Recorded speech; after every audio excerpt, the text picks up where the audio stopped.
আসসালামু আলাইকুম, welcome back to my channel Rumi's fashionable house.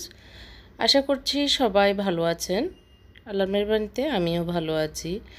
তো আমি আজকে আমার এই শোকেসটাকে আমি একটু ঘুরিয়েছি, মানে ডাইনিং থেকে সোজা এটার গ্লাসগুলো মুখোমুখি ছিল। এখন আমি এটাকে সাইডে নিয়েছি। তো নিয়ে আমি একটু পরিষ্কার করে নিচ্ছি, একটু মুছে নিচ্ছি।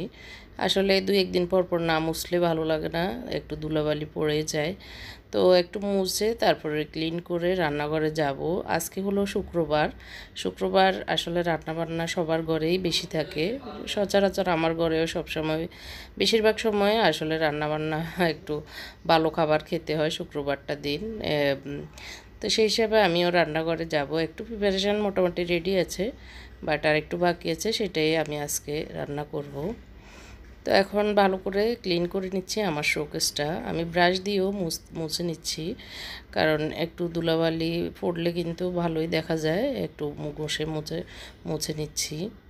এই আর্টটা কিন্তু আমি নিজেই করেছি, অনেক সুন্দর একটা আর্ট। আমার শোকেসের ভিতরের কালারটা হচ্ছে ব্লু কালার, সেটার সাথে একটু ম্যাচ করে আকাশি কালার টাইপের করেছি, গাঢ় আকাশি। তো যাই হোক, আমি আমার শোকেসটা ভালো করে মুছে ক্লিন করে তারপর রান্নাঘরে যাব। তা আকলিমাকেও দেখিয়ে দিচ্ছি। ও আসলে দেখিয়ে দিলে করে না, হয়তো একটু মানে একটু সহজ সরল, কানে টানে কম শুনে সেই হিসেবে। তো ওকে দেখিয়ে আমি সহ করে তারপরে এই যে শোকেসটা এখন এই সাইডে নিয়ে গিয়েছি, জানালার অপোজিটে আমার রুমের মানে পাশের ওয়ালেই। তো এখন একটু শোকেসটা ভিতরের গুছানোটা এলোমেলোই আছে, একটু এটাতে কাজ করাবো, তারপরে শোকেস গুছাবো। তো এখন রান্নাবান্নায় চলে এসেছি। এসে দেখি আমার রসুন নেই, ব্লেন্ড করা নেই। তো রসুনটা ব্লেন্ড করে নিয়েছি। আর এটা হচ্ছে গুঁড়া মাছ রান্না করছি আজকে। এটা আমার সাহেবের খুব পছন্দের একটা মাছ, কাটা নাই একদিকে, আরেকদিকে খেতে খুব মজা এই মাছটা। আবার এটা আসলে কুটতে হয় না, শুধু একটু বেছে নিলেই হয়, সুন্দর করে বেছে ধুয়ে রান্না করলেই হয়ে যায়। তো সেই হিসাবে আমাদেরও কষ্ট কম, আর ওরও খেতে খুব ভালো লাগে। এই জন্য আসলে এই মাছটা গেলে বাজারে ফেলেই নিয়ে আসে। তা আমি আসলে এই মাছটা আরও রান্না করেছি, দেখিয়েছি, এই জন্য আজকে আর কীভাবে রান্না করছি সেটা দেখাচ্ছি না, জাস্ট একটু করছি।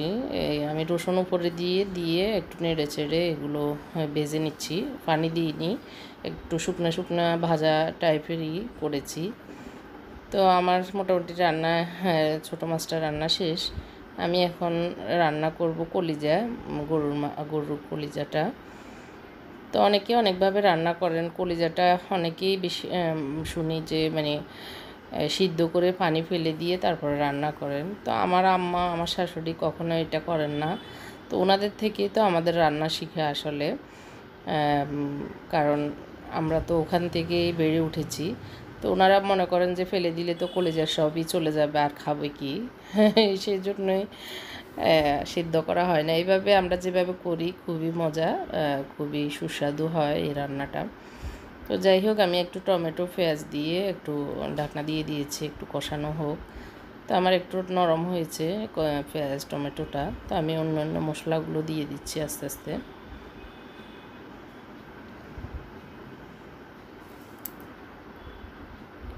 এখন আমি একটু রসুন দিয়ে দিচ্ছি, ব্লেন্ড করা রসুনটা 2 চামচ দিয়েছি, আর আদা দিয়ে দিচ্ছি 2 চামচের মতোই দিয়েছি। আর হচ্ছে লবণ পরিমাণ মতো, মরিচটা একটু কমই দিচ্ছি। এমনি কিন্তু কলিজাতে একটু ঝাল হলেই ভালো লাগে, কিন্তু আমার শাশুড়ির জন্য রান্না, তো উনি আবার বেশি ঝাল খেতে পারবে না।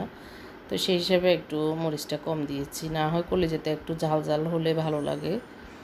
তো আমি এখন একটু গরম মশলা, মানে প্যাকেটের গরম মশলা দিয়েছি, প্যাকেটের মাংসের মশলা যেটা সেটাই দিয়েছি। এটা হলো রাঁধুনি প্যাকেট মাংসের মশলাটাই, কারণ আমার মশলা গুঁড়োটা শেষ হয়ে গিয়েছে, আমি আবার করব। তো এই জন্য আসলে এটা রোজার বাজারের সাথে কিনে এনেছিলাম, তো সেটাই আজকে দিয়ে দিয়েছি। তো এখন আমার মাংসের মশলাগুলো আমি একটু পানি দিয়ে কষিয়ে তারপরে এখন কলিজার সব মশলাগুলো কষানো হয়েছে, এখন আমি কলিজাটা দিয়ে দিয়েছি। তো ঢাকনা দিয়ে কতক্ষণ কষানোর পরে এখন এই অবস্থায় আছে। আমি এখনও পানি দিইনি, আস্তে আস্তে উল্টিয়ে পাল্টিয়ে একটু বুনা বুনা করব। তো একটু ভালো করে কষানো হোক, তারপরে একটু পানি দিব। বেশি একটা পানি দিব না, কারণ বেশি পানি দিলে ঝোল ঝোল বেশি হয়ে যাবে। আস্তে আস্তে ডিমে আছে রান্না করব। তো আমার রান্নাটা মোটামুটি শেষ, আমি বেশি তেল দিয়ে রান্না করি না। তো এখন আমি কলিজা রান্না শেষ হয়েছে। এখন আমি এটা বুটের ডাল ভিজিয়ে রেখেছিলাম প্রায় 2 ঘন্টার মতো। এখন সেটার ভিতরে আমি একটু রসুন, একটু আদা দিয়েছি আর পেঁয়াজ দিয়ে আমি 2 টুকরা মাছ দিচ্ছি। এটা হলো আমি এটার আয়োজনটা হচ্ছে আমি যে দেখিয়েছিলাম কলার ভিতরের যে শ্বাসটা সেটা রান্না করছি।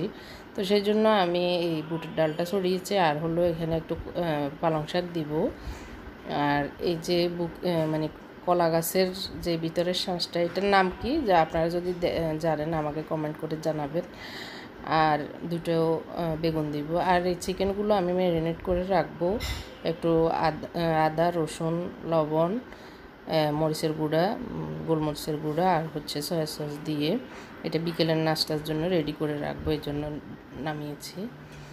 তো এখন আমার বুটের ডালটা একটু কষানো হয়েছে, আমি এখন কলা গাছের ভিতর যে সেটাই শাঁসটা দিয়ে দিচ্ছি। এটা আগে একটু কষানো হোক, তারপর আমি অন্যগুলোও দিয়ে দিব, কারণ বুটের ডালের সাথে এটা একটু গলে আসুক। তারপরে বুটের ডালটা একটু তো জোশ নেয়, সেজন্য। তো আমি মাছটাকে একটু ভেঙে দিচ্ছি।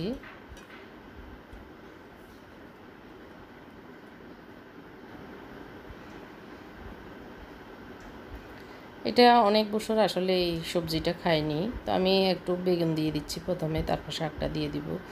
তো তাই আজকে করতেছি। আসলে রান্নাটা আমি জানিও না, অনেক দিন করিনি, ভুলিয়ে গেছি।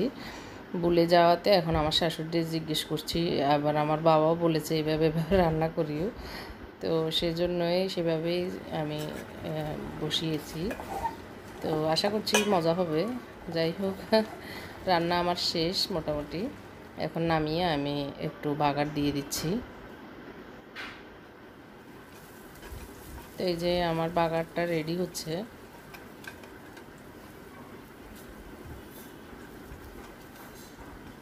তো একটু অতিরিক্ত ঘরের কাজ করলে কিন্তু রান্নাবান্না দেরি হয়ে যায়, তো একটু দেরি হয়ে গিয়েছে। আমি শোকেস সহ ওই সাইডের কাজটা একটু আজকে করতে গিয়ে একটু সময় তো চলে গেছে। তো যার কারণে রান্নাবান্না শেষ করে আমার শাশুড়িকে এখন খাবার দিচ্ছি।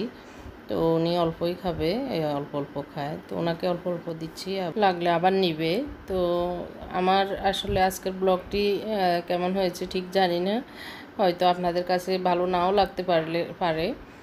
যদি কোনো লাগে, আপনাদের মতামত থাকে আমাকে জানাবেন। তো আমার ব্লগটি আজকের মতো এখানেই শেষ করছি। সবাইকে অসংখ্য ধন্যবাদ জানিয়ে সবাই ভালো থাকবেন। আল্লাহ হাফেজ, আসসালামু আলাইকুম।